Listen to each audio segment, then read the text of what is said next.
Hello students, I am Hemlata Mishra from Navjyoti global school Paharpani.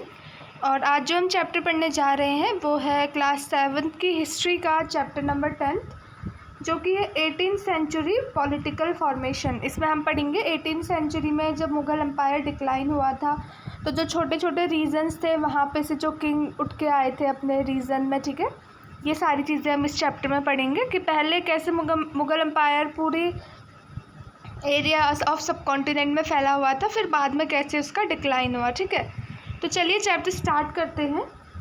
If you look at map 1 and 2 closely you will see something significant happening in the subcontinent during the first half of the 18th century. Notice how the boundaries of the Mughal Empire were reshaped by emergence of number of independent kingdoms. ठीक है, अब वो बोल रहे अगर आप map 1 और map 2 में देखोगे तो इसमें आपको ये डिफरेंस मिलेगा ना कि कैसे 18th सेंचुरी में जो है सब कॉन्टिनेंट चेंज हो रहा था। ठीक है, मतलब कैसे चेंजेस आ रहे थे, बहुत ही सिग्निफिकेंट चेंज जो है वो सब कॉन्टिनेंट पे आ रहे थे 18th सेंचुरी में। और आप देखिए जो बाउंड्रीज है ना मुग़ल एम्पायर की, वो धीरे धीरे कम होते जा रही थी। 18th सेंचुरी के आते आते मुग़ल एम्पायर की बाउंड्रीज बहुत कम हो गई थी। आप जैसे यहाँ पे देखिए, इसमें आपको ये मैप 1 में दिखाया है कि जो ये डॉटेड लाइन्स है ना, ये एक्सटर्नल बाउंड्रीज है मुग़ल एम्पायर की। तो देखिए मुग़ल एम्पायर कहाँ तक फैला हुआ था 18th सेंचुरी से पहले। ये देखिए ये पूरा एरिया जो था ना, यहाँ से यहाँ हो गया और ये हो गया, ये पूरी एक्सटर्नल बाउंड्रीज थी मुग़ल एम्पायर की। लेकिन 18th सेंचुरी आते आते क्या हुआ, मुग़ल एम्पायर बहुत ही ज़्यादा डिक्लाइन हो गया था। मैप सेकेंड में आप देखिए, यहाँ पे आपको दिखाया गया है कि 18th सेंचुरी में आते आते जो टेरिटरीज़ जो मतलब ब्रिटिशर्स के कंट्रोल में आ गई थी। ये देखिए ये वाला एरिया हो गया, ये वाला एरिया हो गया, ये ब्रिटिशर्स के कंट्रोल में आ गया था। ठीक है, और जो ये राजपूत मराठास यहाँ पे सिख्स दिखाए हैं ना, पहले ये सारे मुग़ल के अंडर थे। लेकिन 18th सेंचुरी आते आते ये लोग इतने पावरफुल हो गए थे तो इन्होंने अपने अपने रीजन में क्या है, अपना अलग से इन्होंने अपना किंगडम खड़ा कर दिया था और मुग़ल एम्पायर जो वो बहुत वीक हो गया था। So by 1765, notice how another power, the British, has successfully grabbed major chunks of territory in eastern India. वही बता रहा है कि मतलब 1765 के टाइम तक देखिए कि ब्रिटिशर्स ने कितनी टेरिटरी जो है सब कॉन्टिनेंट की वो ग्रैब कर ली थी, मुग़ल एम्पायर से छीन ली थी। So what these maps tell us that political condition in 18th century India changed quite dramatically and within a relative short span of time. तो इन दो मैप से हमें यही पता चल रहा है कि पॉलिटिकल कंडीशन जो है सब कॉन्टिनेंट की वो कितनी जल्दी चेंज हुई, कितने ज़्यादा अमाउंट में। मैप 1 में देखिए मुग़ल एम्पायर इतना ज़्यादा फैला हुआ था। मैप 2 में देखिए ब्रिटिशर्स ने मुग़ल एम्पायर का इतना ज़्यादा पोर्शन ले लिया था। और जो ये सिख राजपूत मराठास थे, इन लोगों ने भी अपने अपने रीजन में अपना अलग से कंट्रोल कर लिया था। ठीक है, तो कितने शॉर्ट पीरियड ऑफ टाइम में कितना ज़्यादा चेंज आ गया था सब कॉन्टिनेंट में, ये दिखाया है। In this chapter, we will read about the emergence of new political groups in the subcontinent during the first half of the 18th century, roughly from 1707 when Aurangzeb died till the third battle of the Panipat in 1761. तो इस chapter में हम basically यही पढ़ेंगे कि जो political group है वो सब कॉन्टिनेंट पे कैसे राइज हो रहा था first half of the 18th century में। जैसे कि ये सारी चीज़ें हो गई, सिख हो गए, लाहौर हो, ये राजपूत्स हो गए, मराठास हो गए। ठीक है, ये सारे जो है वो पॉलिटिकल में अपने अपने रीजन में कैसे राइज हुए, कैसे उठ कर आए, कैसे मुग़ल से इंडिपेंडेंट हुए, क्योंकि पहले मुग़ल्स के अंडर थे ये। ठीक है, तो ये सारी चीज़ें पढ़ेंगे हम इसमें।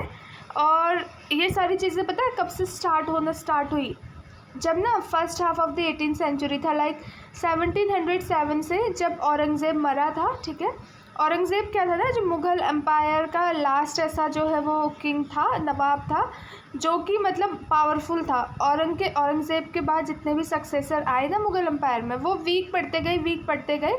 तो उसके बाद क्या है, धीरे धीरे मुग़ल एम्पायर जो है डिक्लाइन होते गया। तो वही बताया कि 707 जब औरंगज़ेब मरा, उसके बाद से जब बैटल ऑफ पानीपत हुआ था 1761 में, इसी बीच में जो है मुग़ल एम्पायर बहुत ही ज़्यादा वीक पड़ गया था। तो यही सारी चीज़ें पढ़ेंगे हम इसमें। The crisis of the empire and the later Mughals, इसमें हम पढ़ेंगे कि जो एम्पायर था उसने क्या क्या क्राइसिस फेस किए, ठीक है, क्या क्या प्रॉब्लम्स उनने फेस की मुग़ल एम्पायर्स ने, और जब औरंगज़ेब के बाद जो मुगल्स आए थे ना उनके बारे में हम पढ़ेंगे। So in chapter 4 you saw how the Mughal Empire reached the height of its success and started facing a variety of crises towards the closing year of the 17th century। तो देखिए आप इसमें हमने बताया गया कि हमने क्या चैप्टर 4 में पढ़ा था कि मुग़ल एम्पायर कैसे इतना ज़्यादा हाइट ऑफ सक्सेस पहुंचा था। पहले उसने दिल्ली पे कब्ज़ा किया, फिर दिल्ली से उसने छोटे छोटे एरिया पे लाइक इंडिया के ऑलमोस्ट सारे पार्ट पे ही मुग़ल एम्पायर ने कब्ज़ा कर लिया था, जब हमने 4th चैप्टर में पढ़ा था। लेकिन ये बोल रहा है कि 17th सेंचुरी आते आते मुग़ल एम्पायर ने कितने ज़्यादा क्राइसिस फेस किए हैं, ठीक है, मतलब बहुत ज़्यादा प्रॉब्लम फिर जो है उन्होंने फेस की, उनका एम्पायर जो है धीरे धीरे डिक्लाइन होने लगा था। These were caused by number of factor, मतलब बहुत से चीज़ें थी जिसकी वजह से ये हुआ था। देखिए पहला तो क्या था ना, जो औरंगज़ेब था had depleted the military and financial resources of his empire by fighting a long war in Deccan. अब जो औरंगज़ेब था उसने क्या करा ना, उसने जो डेक्कन का वॉर था, जो डेक्कन की लड़ाई चल रही थी उसकी डेक्कन वाले एरिया के लिए, उसने क्या बहुत लंबे टाइम तक वहाँ पे औरंगज़ेब ने लड़ाई लड़ी, ठीक है। तो इससे क्या हुआ, उसकी मिलिट्री स्ट्रेंथ थी जो, या फिर जो फाइनेंशियल रिसोर्स थे, उसने बहुत ही ज़्यादा फाइनेंशियल रिसोर्स उसके वहाँ पे कम हो गए, ठीक है। तो इससे क्या है, उसके पास financial resources, wealth, military power बहुत ही ज़्यादा कम हो गई थी। पहला फैक्टर तो ये था औरंगज़ेब जब उसने डेक्कन में लड़ाई लड़ी थी। फिर ये भी था कि under his successor the efficiency of imperial administration broke down. It is because increasingly difficult for the later Mughal emperors to keep a check on their powerful mansabdar। अब देखिए जो औरंगज़ेब यही बोलते हैं कि औरंगज़ेब था वो जो लास्ट स्ट्रॉन्ग राजा था मुग़ल एम्पायर का, उसके बाद जो उसके सक्सेसर्स आए वो उतने स्ट्रॉन्ग नहीं थे। तो औरंगज़ेब जब मरा उसके बाद जब औरंगज़ेब के सक्सेसर आए तो उसके आने के बाद जो मुग़ल एम्पायर का पूरा एरिया था ना वो धीरे धीरे ब्रोक होने लगा। मतलब उस एरिया में जो मुग़ल एम्पायर ने वहाँ मनसबदार या फिर जो लोग रखे थे ना, पहले चैप्टर में हमने पढ़ा था कि इससे पहले हमने पढ़ा है कि जो मनसबदार लोग होते थे वो मुग़ल एम्पायर्स को क्या है, जिस एरिया के वो मनसबदार थे वहाँ का क्या है रेवेन्यू कलेक्ट करके देते थे ना। तो जब मुग़ल एम्पायर वीक हुए तो मनसबदार ने क्या करा, उसी एरिया पे जो है अपना कब्ज़ा कर लिया और अपना वहाँ का किंग बन गया। तो जो बाद में सक्सेसर्स आए मुग़ल एम्पायर के, औरंगज़ेब के बाद जो आए मुग़ल एम्पायर के सक्सेसर्स, उन लोगों के लिए ये थोड़ा डिफ़िकल्ट हो रहा था कि वो मनसबदार पे नज़र रख सके, वो मनसबदार पे नज़र नहीं रख पा रहे थे अच्छे से, ठीक है। Noble appointed as governors often control the offices of revenue and military administration. तो जो उन मुगल्स ने अपने जो उनके इम्पॉर्टेंट आदमी होते हैं, जैसे कि जो गवर्नर्स उन्होंने रखे थे, सूबेदार हो गया, पर्टिकुलर एरिया के जो गवर्नर रखे थे, लाइक उन्होंने क्या करा, ऑफिसेस के में जो रेवेन्यूज़ आ रहे हैं उसको भी कंट्रोल कर लिया, मिलिट्री एडमिनिस्ट्रेशन को भी कंट्रोल कर लिया, क्योंकि जो सक्सेसर थे मुगल्स के वो अब उन पे नज़र नहीं रख पा रहे थे, तो वो उनको रेवेन्यू भी नहीं देते थे जो रेवेन्यू बनता था, ठीक है, अपने पास सारी चीज़ें रख लेते थे। तो अब इन मनसबदार, इन सूबेदार्स के पास ज़्यादा पावर आने लगी थी, ठीक है। This gave them extraordinary political, economic and military power over vast region of the Mughal empire. तो जो मनसबदार और गवर्नर्स थे ना, उनको अब जो है ज़्यादा पावर मिलने लग गई। अब जैसे ये लोग जो हैं, पहले इस एरिया के लोग जो होते होंगे, ये जो पूरा मुग़ल का शासन है उनके जो है मनसबदार होते होंगे या गवर्नर, लेकिन फिर जैसे जैसे मुग़ल एम्पायर वीक पड़ा, इन्होंने उसका फ़ायदा उठाया, ये लोग जो रेवेन्यू कलेक्ट करते थे वो मुगल्स को देते ही नहीं थे, ठीक है। तो धीरे धीरे क्या है, ये लोग पावरफुल बनने लगे उस एरिया पे, तो ये मुग़ल से क्या है इंडिपेंडेंट होके फिर अपना राज चलाने लगे, अपना काम करने लगे। So this gave them an extraordinary, वही बता रहे कि पॉलिटिकल, इकोनॉमिकल पावर उन्हें मिल गई बहुत ही वास्ट रीजन में मुग़ल एम्पायर के। So as the governor consolidated their control over the provinces, the periodic remission of the revenue to the capital declined. अब जैसे जो गवर्नर थे, जो पर्टिकुलर एरिया के गवर्नर थे, उनकी पावर क्या है उस एरिया पे बढ़ गई या उस एरिया पे उन्होंने कंट्रोल कर लिया, तो फिर उन्होंने क्या करा ना, जो रेवेन्यू वो लोग वहाँ के लोगों से या पीजेंट से कलेक्ट करते थे ना, फिर वो रेवेन्यू जितना कलेक्ट करते थे उतना रेवेन्यू वो मुग़ल एम्पायर को देते ही नहीं थे, बहुत कम रेवेन्यू देते थे मुग़ल एम्पायर को। तो ऐसा हुआ फिर कि मुग़ल एम्पायर के पास ना पैसा था ना मिलिट्री स्ट्रेंथ थी, तो वो फिर और ज़्यादा वीक होते चले गए। Peasant and zamindar rebellions in many part of the northern and western India added to this problem. अब जो पीजेंट या फिर ज़मींदार जो है नॉर्दर्न और वेस्टर्न पार्ट ऑफ इंडिया है, वो भी जो है रेबेलियन अब विरोध कर रहे थे मुग़ल एम्पायर्स का, क्योंकि क्या है मुग़ल एम्पायर ने इन लोगों पे क्या है बहुत ही ज़्यादा टैक्स लगा देते थे कभी कभी। तो इस टैक्स के प्रेशर की वजह से क्या है ये लोग रिवॉल्ट करते थे, ठीक है, इसमें बताया माउंटिंग टैक्स। तो ये भी प्रॉब्लम बन रहा था मुग़ल एम्पायर के लिए, क्योंकि इन पर टैक्स बहुत ज़्यादा लगाए जा रहे थे। At other times, they were attempted by powerful chieftains to consolidate their own position. और कभी क्या हो रहा था, जो पावरफुल चिफ्टियंस थे जो मुग़ल एम्पायर ने ही रखे थे पर्टिकुलर रीज़न के लिए, वो अपनी पोजीशन को जो है बढ़ाने में लगे थे, उनकी पावर जो है बढ़ने में लगी थी। So Mughal authority had been challenged by rebellious group in the past as well, but these groups were now able to seize the economic resources of the region to consolidate their position. अब Mughal authority जो है Mughal empire है, पहले भी औरंगज़ेब या औरंगज़ेब से पहले जो मुग़ल एम्पायर्स थे उन्होंने भी बहुत सारे रेबेलियस ग्रुप से प्रॉब्लम फेस की है, लेकिन पहले जो मुग़ल एम्पायर था ना वो बहुत ज़्यादा स्ट्रॉन्ग था, और मतलब जो ये ज़मींदार मनसबदार गवर्नर ये सारे उनके अंडर काम करते थे, सब लोग उनसे डर के रहते थे। तो उस टाइम मुग़ल अथॉरिटी जो है इस चीज़ से ओवरकम कर जाती थी। लेकिन अब जो है औरंगज़ेब के बाद मुग़ल एम्पायर क्या हो गया, वीक पड़ गया, ठीक है, वीक पड़ गया। तो अब क्या है, जो ये सारे लोग हैं रेबेलियस ग्रुप है, अब वो क्या कर रहे हैं, जहाँ जहाँ पे मुग़ल एम्पायर है उस एरिया को वो सीज़ भी कर ले रहे थे, और वहाँ के क्या है इकोनॉमिक रिसोर्सेज उस रीजन के खुद ले रहे थे, ठीक है, और अपनी पोजीशंस को बढ़ा रहे थे। तो फिर और वीक पड़ गया मुग़ल एम्पायर्स।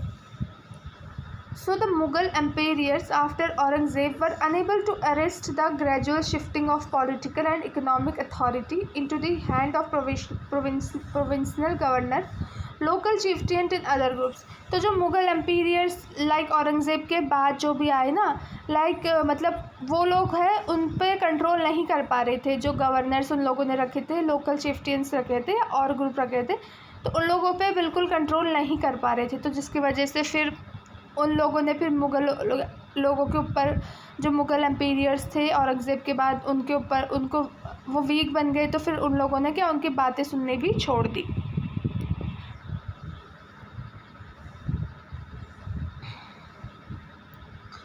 अब फिर बताया है in the midst of this economic and political crisis the ruler of Iran Nadir Shah sacked and plundered the city of Delhi in 1739 and took away immense amount of wealth। अब इतना प्रॉब्लम तो मुग़ल एम्पायर फेस कर ही रहा था, उसके बाद क्या हुआ ना, मतलब इसी टाइम के बीच में क्या हुआ, जो रूलर थे ईरान के नादिर शाह, उन्होंने क्या करा, उन्होंने जो दिल्ली पे 1739 पे क्या करा, दिल्ली जहाँ पे मुग़ल एम्पायर जितना बचा कुचा पोर्शन उनके पास अब बच गया था, वहाँ पे भी अटैक कर दिया और तोड़ फोड़ करी दिल्ली में, और जितनी भी पैसे मुग़ल के पास अब बच गए थे ना सारा उनसे ले लिया।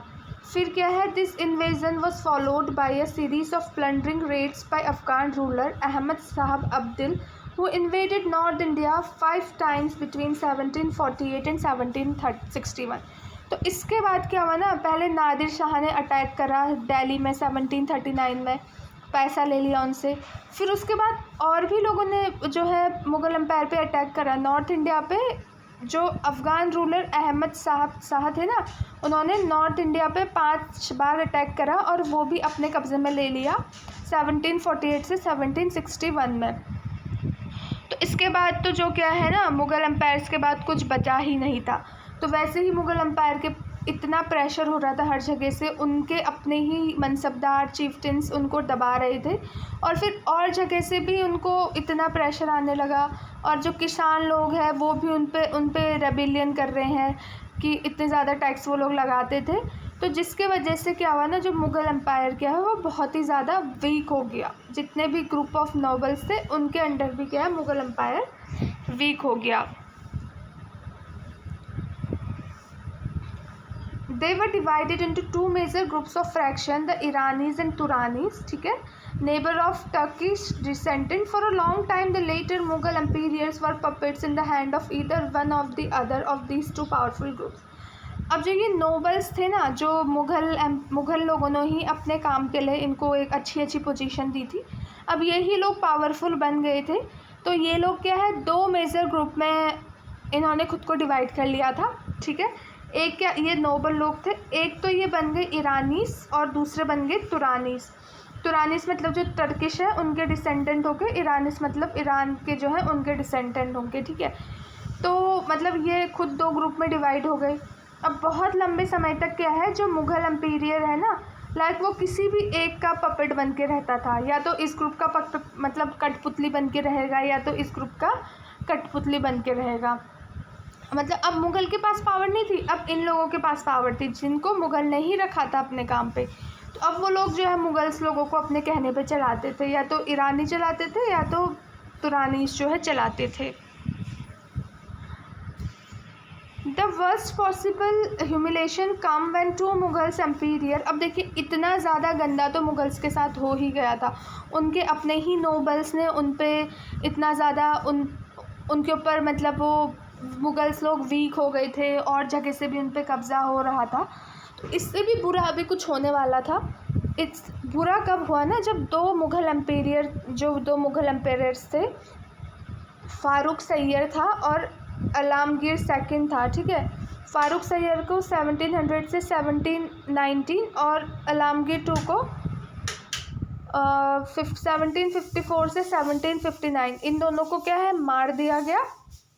और जो दो अदर मतलब मुग़ल एम्पेरियर्स थे, अहमद शाह और जो शाह आलम सेकंड थे, इन लोगों को क्या है, इनके नोबल्स ही ने इनको अंधा कर दिया था।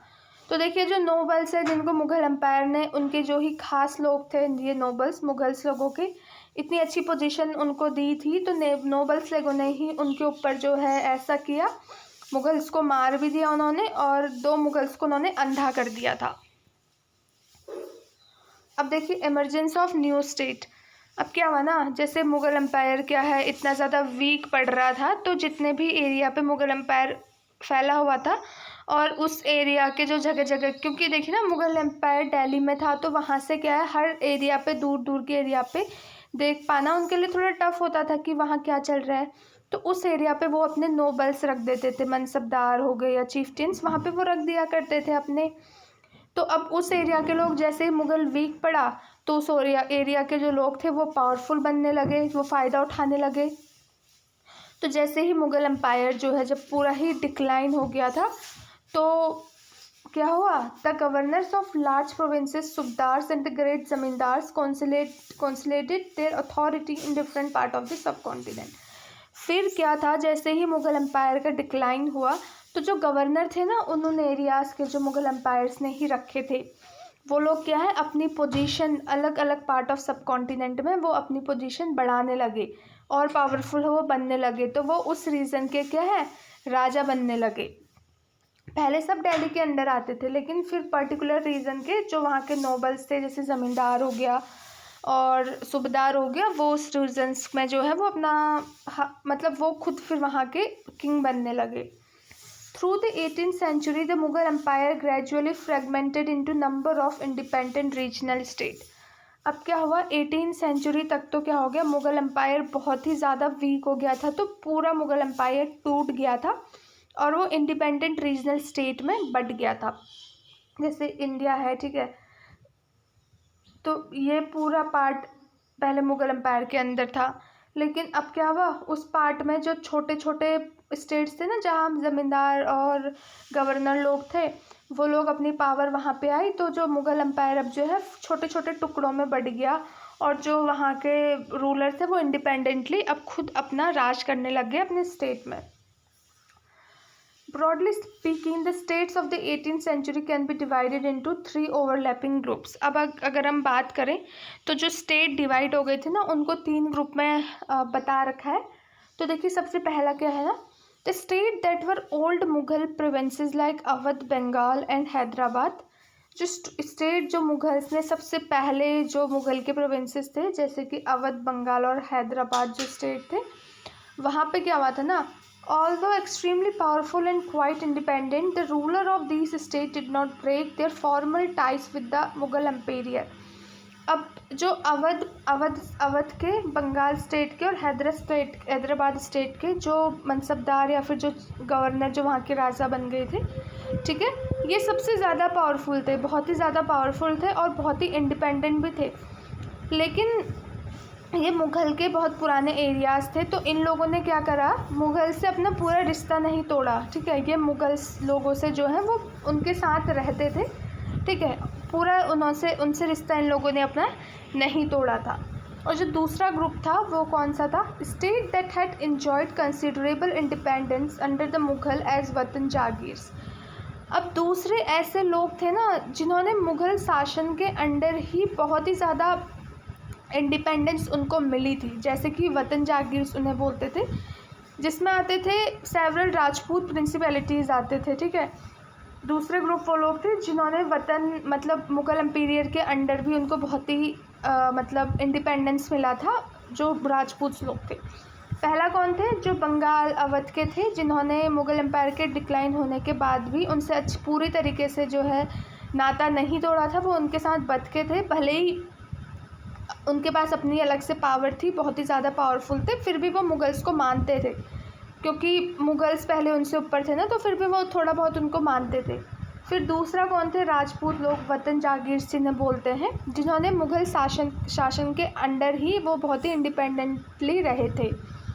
और जो तीसरा ग्रुप था ना, उसमें था जो स्टेट किसके अंडर था, मराठा, सिख और जाट, इनके अंदर था। They were of differing size and had seized their independence from Mughal after a long drawn armed struggle.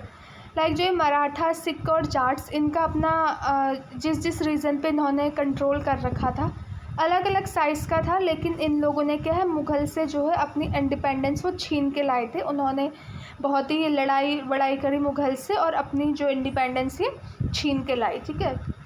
तो पहला हो गया जो मुग़ल्स के साथ अभी भी थोड़ी बहुत मिल बाँट जुल के रखते थे। दूसरा राजपूत है, जो जब मुग़ल एम्पायर था ऑलरेडी तभी ये इंडिपेंडेंट थे।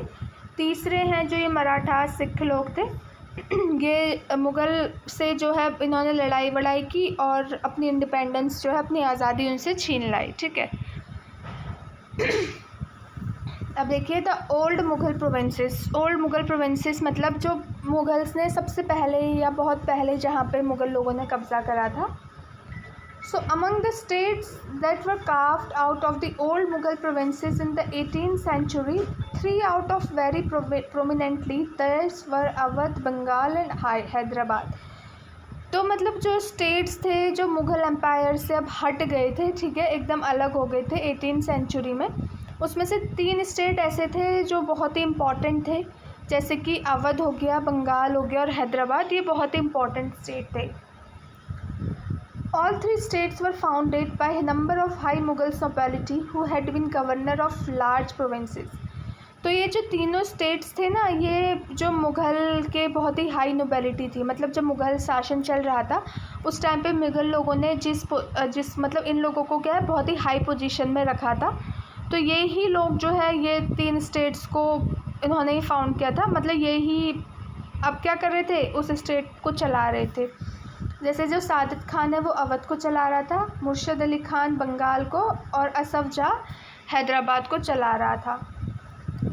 All these had occupied high mansabdari position and enjoyed the trust and confidence of the emperor. तो जो ये तीनों क्या था, तीनों लोग थे ना, तीनों एरिया अवध, मतलब ये उस टाइम पे बताया है कि मतलब जब ये लोग थे मुग़ल्स के साथ, बंगाल, अवध और वहाँ पे, तो इन लोगों ने क्या है, इनको बहुत ही हाई पोजीशन मुग़ल लोगों ने दी थी और मुग़ल लोगों बहुत इन पर ट्रस्ट भी करते थे, तो both Asaf Jah and Murshid Ali Khan held at zat rank, like दोनों की जट रैंक क्या थी 7000, असफ मतलब जितनी ज़्यादा जट रैंक होगी वो उतना इम्पॉर्टेंट होगा। तो 7000 असफ जहाँ की थी और सदत अली खान की 6000 थी। फिर दूसरा हैदराबाद के बारे में पढ़ेंगे हम। निज़ाम उल Mulk Asaf Jah the founder of Hyderabad state was one of the most powerful member at court of the Mughal emperor Farrukh Siyar. तो जब मुग़ल एम्पीरियर फारूक सियार थे ना, जब मुग़ल एम्पीरियर मुग़ल शासन, जो मुग़ल के राजा जिस टाइम पे नवाब फारूक सियार थे, उस टाइम पे क्या है जो ये असफ था जहाँ था जिसने हैदराबाद स्टेट का फाउंड किया था, वो बहुत ही पावरफुल मेंबर था उस टाइम पे फारूक शाह के कोर्ट का। ठीक है,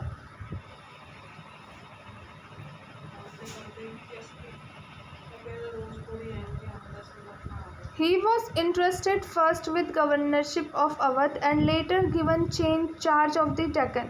ठीक है, पहले वो अवध में ही काम करते थे, फिर बाद में उनको क्या है डेक्कन का चार्ज दे दिया था। As the Mughal governor of the Deccan provinces, Asaf Jah already had full control over its political and financial administration. तो जैसे मुगल गवर्नर था ना डेक्कन प्रोविंसेस का,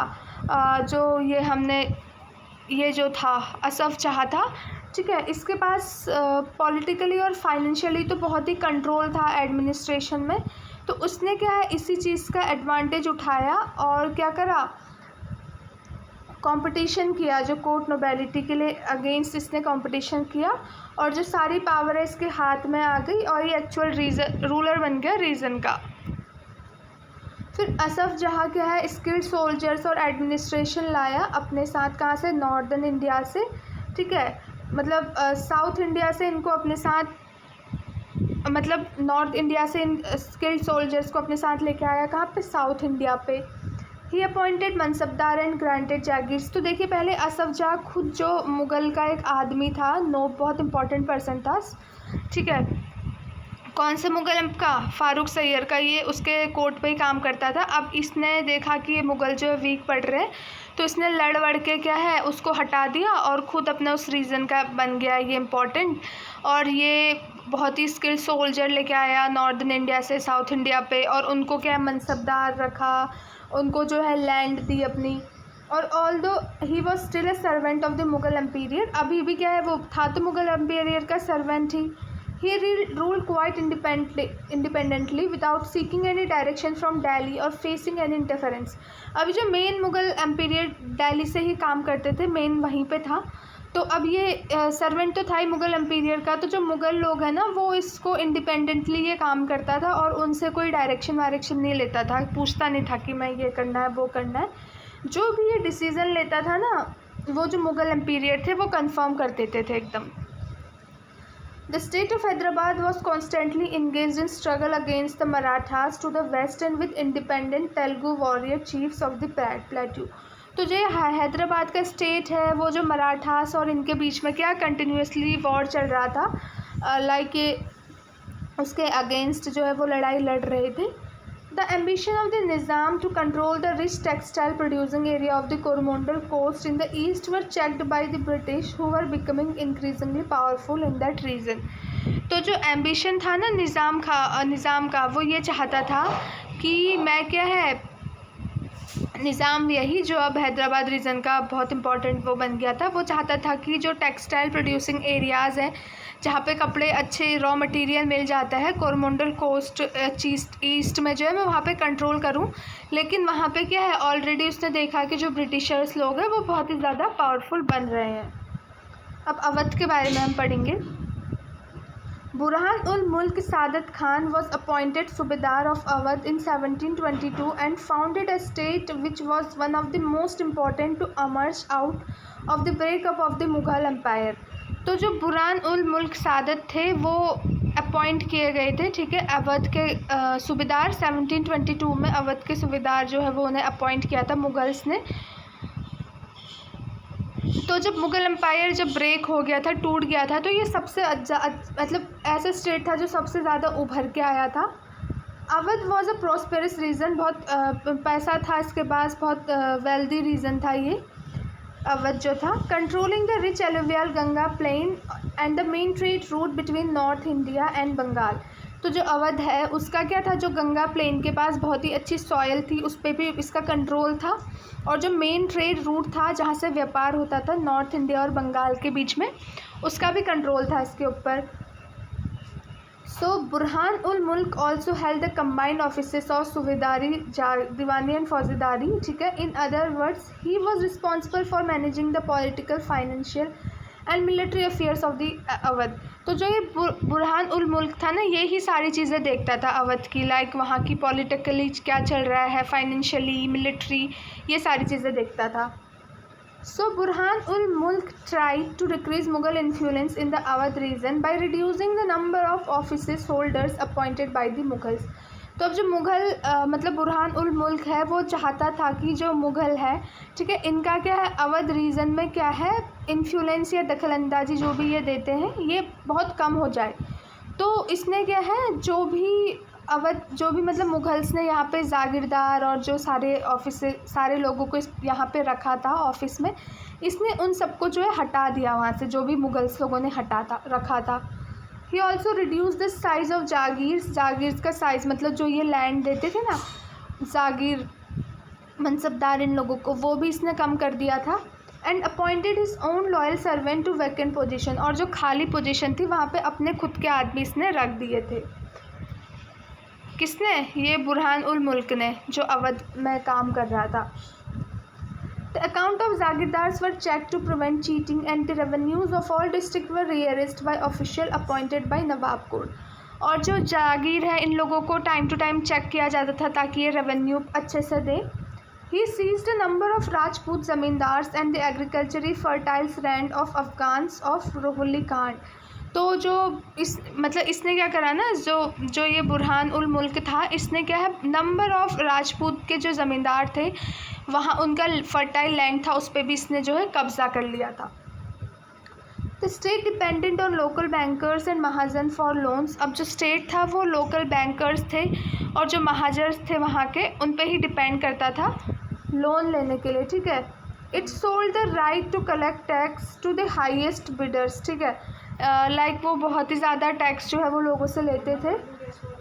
these revenue farmers agreed to pay the state a fix sum of money. तो जो ये जागीरदार्स होते थे, ठीक है, इजारदार्स होते थे, इन लोगों को क्या करना पड़ता था, एक फ़िक्स अमाउंट ऑफ टैक्स जो है देना पड़ता था। Local bankers guaranteed the payment of this contract amount to state in turn. The revenue farmer were given considerable freedom in the assessment and collection of taxes। तो जो farmer थे, जो लोग मतलब जिनको रेवेन्यू देना पड़ता था, उन लोगों के एक तरीके से फ्रीडम भी दे रखी थी थोड़ी बहुत इसने। और this development allowed new social groups like money lenders and bankers to influence the management, ठीक है, ये सारी चीज़ें इसमें बताई गई है।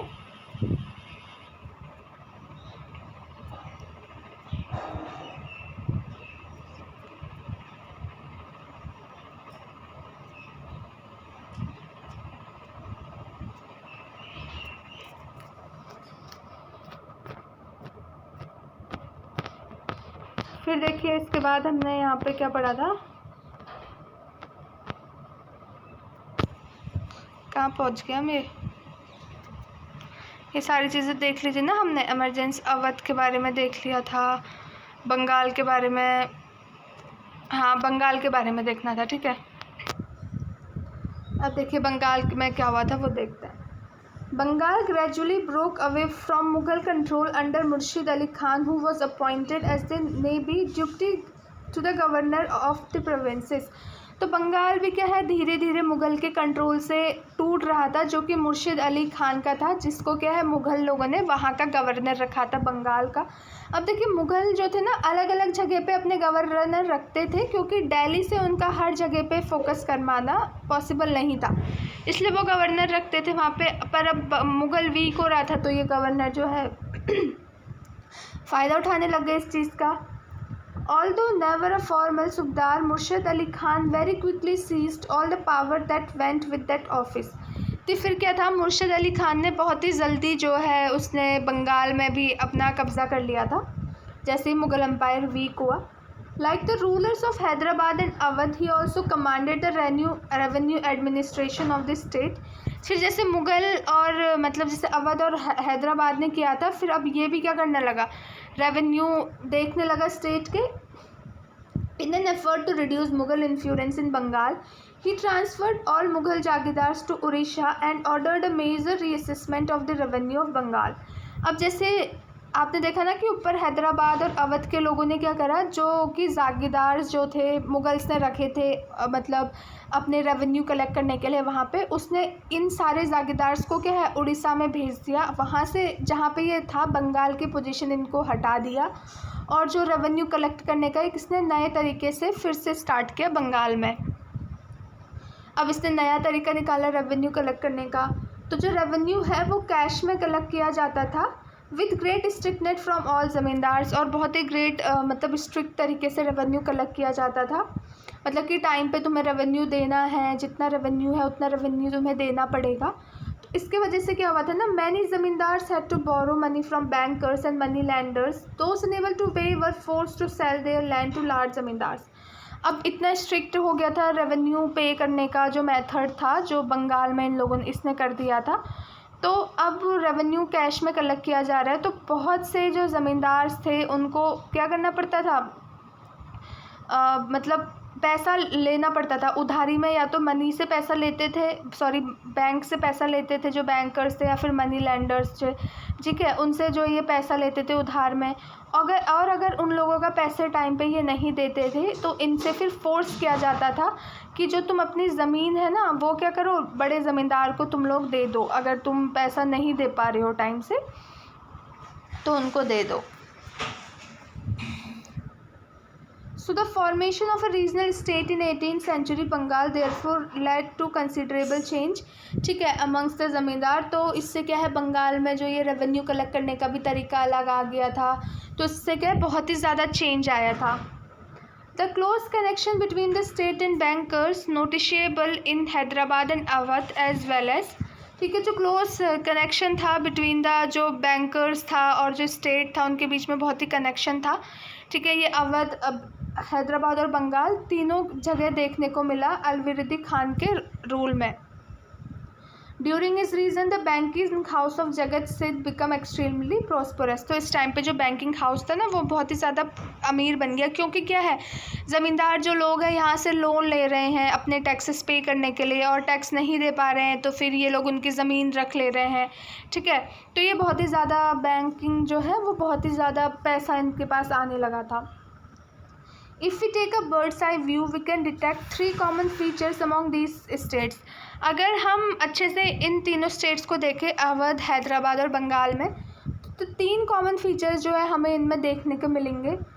तो फर्स्ट, तो many of the largest states were established by erstwhile Mughal nobles they were highly suspicious of some of the administrative system that they had inherited in a particular the jagirdari system.